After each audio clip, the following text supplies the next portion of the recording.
She suggested a cozy dinner with our dearest friends, but deep down, I yearned for her to confess her betrayal. The plan was entirely hers, a simple gathering at our favorite restaurant, where our joy once lingered until the waitstaff gently nudged us out as closing time approached. She hinted at a special revelation, her eyes shimmering with an artificial glow, as though she were rehearsing contentment. That spark was no stranger to me. I'd seen it in our wedding photos, when she pledged her love, yet her gaze seemed to wander even then. That night, I let her take charge of every detail, the invitees, the menu, even the wine I had no plans to touch.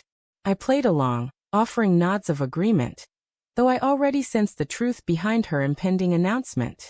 For months, I'd been waiting for this moment to unfold.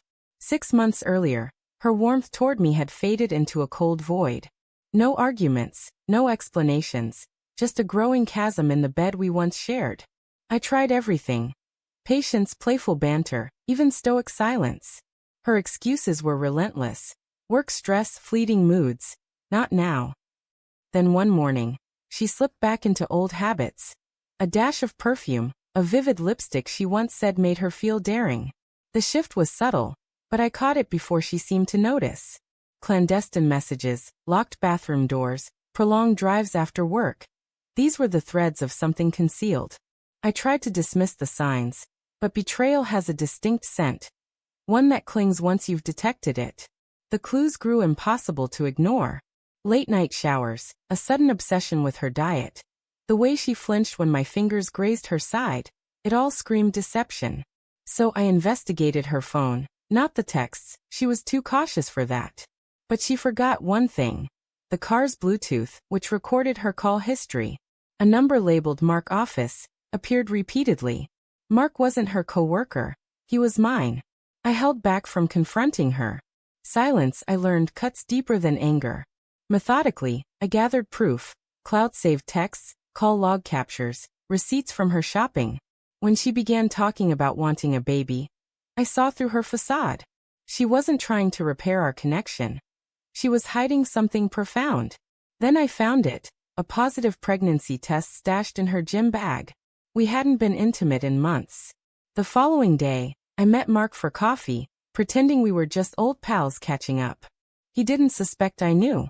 I asked about his work, his life. He avoided my eyes, stirring his coffee far too long. Guilt reveals itself in tiny movements. After he left, I followed him to a small apartment on the city's east side. The same one she claimed was for yoga sessions. That moment ended my role as her devoted spouse. I became a tactician, planning my response.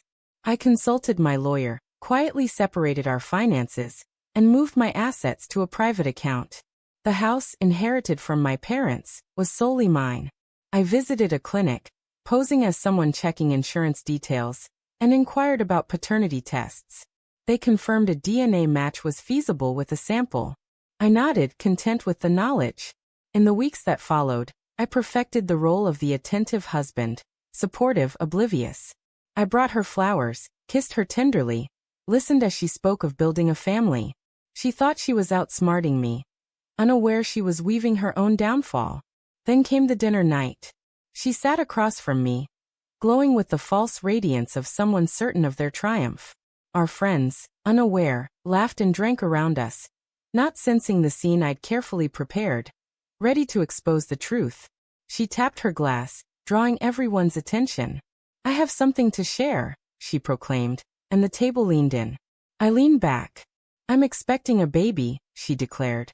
Cheers erupted, glasses clinked, and laughter filled the room. Her eyes met mine, anticipating a performance, perhaps shock or joyful tears.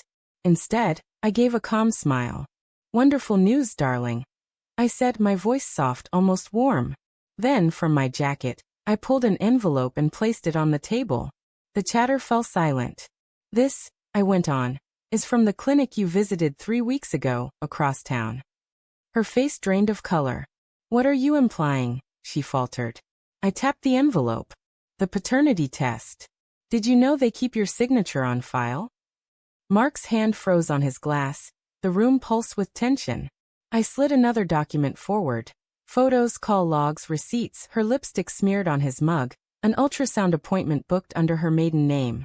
The silence was heavy, suffocating. I spoke softly.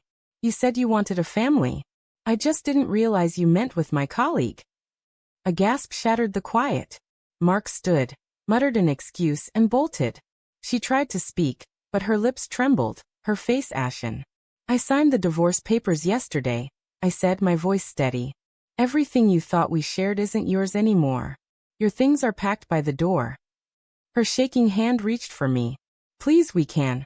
I interrupted. No. You made sure we can't. I stood, placed a few bills beside her untouched dessert. Dinner's on me, I said. A final gesture. Then I walked away. Her sobs trailed after me, but I didn't look back. Not out of coldness, but because I'd loved too fiercely for too long. That night, I drove home with the windows down, the cool air washing away the last remnants of her presence. The house was quiet, peaceful. For the first time in months, I breathed without bracing for another lie. Revenge doesn't always require shouts or chaos. Sometimes it's the truth, delivered with surgical precision, sharp as a knife but smooth as a murmur. When you cut away the rot, you realize how light freedom feels. I didn't destroy her. I simply held up a mirror, its reflection unrelenting. She was the one who shattered. They say revenge is served cold. I disagree. That night, it felt warm, like freedom taking its first deep breath.